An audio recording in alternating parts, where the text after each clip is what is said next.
Hi friends. நாங்க இப்ப எங்க இருக்கேன்னா, ஊட்டில இருக்கோம் அப்படின்னு சொல்லிட்டு பொய் சொல்ல மாட்டேன். சும்மா சொன்னேன். எங்க ஊர்ல பார்த்தீங்கன்னா, அன்னைக்கு வந்து அப்படிதான் பனி இருந்தது. அப்படியே பனி வந்து பயங்கர தூறல் மாரி வந்து போடும்ன்னு சொல்லுவாங்க இல்லையா? அந்த மாரி தான் பெஞ்சுட்டு இருக்கு. கதவ திறந்துட்டு வந்தவுடனே, "என்னடா இது இப்படி இருக்கு இந்த வெயில்னாலயே பனி வந்து" அப்படின்னு நெனச்சுட்டு இருந்தேன். இந்த பனிய நெனச்சு சந்தோஷப்படுறதா? இல்லன்னா இதுக்கப்புறம் வெயில் வந்து பொளந்து கட்ட போகுதுன்னு சொல்லிட்டு வருத்தப்படுறதா என்னன்னு தெரியல. அப்படிதான் இருந்தது. அதுக்கப்புறம் ஒரு 10 மணிக்கு மேல மண்டைய வந்து பொளக்குற மாரி வெயில் வந்து அப்படி இருந்தது.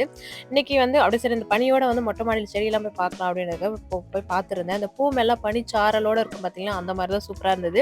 இந்த மயில் மாணிக்கம் நான் வந்து பார்த்தீங்கன்னா, அழகின்னு தான் அதுக்கு பேர் வச்சிருக்கேன். அழகா ஃபர்ஸ்ட் டைம் வந்து பூத்திருந்தாளா, அது மேல பனிச்சாரலோட பார்க்கறதுக்கு ரொம்ப அழகா இருந்தா. அத பார்த்துட்டு வந்துட்டு, அதுக்கப்புறம் மீதி கிச்சன் வேலைய வந்து செய்ய ஆரம்பிச்சிருந்தேன். தொடர்ந்து ஒரு 2, 3 நாளா வந்து இட்லியாவே இருக்கே, நைட்ல வந்து தோசையாவே இருக்கே, இன்னைக்கு வந்து சப்பாத்தி செஞ்சு குடுத்துடலாம் பாவம் பசங்களேன்றதால சப்பாத்தி வந்து செஞ்சிருந்தேன். இன்னைக்கு 2 இன் ஒன்ன்ற மாரி சப்பாத்திக்கு வந்து உருளைக்கிழங்கு, பட்டாணி போட்டு குருமா செஞ்சுட்டு, அப்படியே அந்த பட்டாணி போட்டு உருளைக்கிழங்கு அந்த மண்டபத்துலலாம் அந்த பந்தியில வைப்பாங்க இல்லையா? அந்த மாரி உருளைக்கிழங்கு தொட்டுக்க வந்து செஞ்சலாம் அப்படின்றதுக்காக அதாவது செஞ்சிருந்தேன். இன்னைக்கு வியாழக்கிழமை இல்லையா? எப்பவும் போல முருங்கைக்கீரை தான். நான் முருங்கைக்கீரை பறிக்கிறப்ப டைம் வந்து பார்த்தீங்கன்னா, ஒரு 8 ஆக போகுதுன்னு நெனைக்கிறேன். பருப்பு வந்து வெந்துட்டுருக்கு. அப்பயும் பார்த்தீங்கன்னா, அந்த பனி வந்து அவ்வளோ சீக்கிரம் வந்து போகவே இல்ல. அப்படியே அந்த மேகமூட்டத்தோட இருந்த மாரியே இருந்தது. முருங்கைக்கீரை ரெசிபி வந்து போட்டிருந்தேன் இல்லையா? அதுல ஒரு சிலர் வந்து கேட்டிருந்தீங்க இல்லையா? பருப்பு வந்து கீரைக்கு வந்து குக்கர்ல வந்து வேக வச்சு போட்டா சீக்கிரமா வந்து வேலை முடிஞ்சிரும்னு சொல்லியிருந்தீங்க இல்லையா? குக்கர்ல வந்து இந்த சாம்பார் இதுக்கெல்லாம் வந்து வேக வச்சு போட்டுக்கலாம். இந்த மாரி கீரை கடையிறதுக்குலாம் வந்து பார்த்தீங்கன்னா, வேக வச்சு போட்டா தான் நல்லாவே இருக்கும். டேஸ்ட்டுமே நல்லாருக்கும்.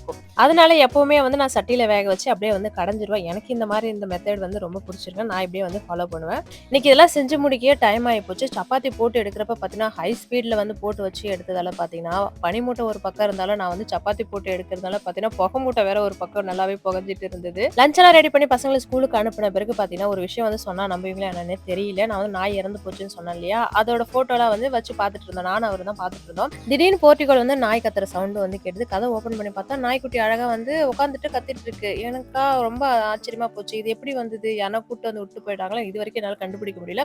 அது என்னமோ இங்கேயே பொறந்து இங்கேயே வளர்ந்த மாரி அப்படி வந்து ஒட்டிக்கிச்சு. இது இந்த இடத்த விட்டு நவுராம அது மட்டும் அவ்ளோ அழகா இருக்கு.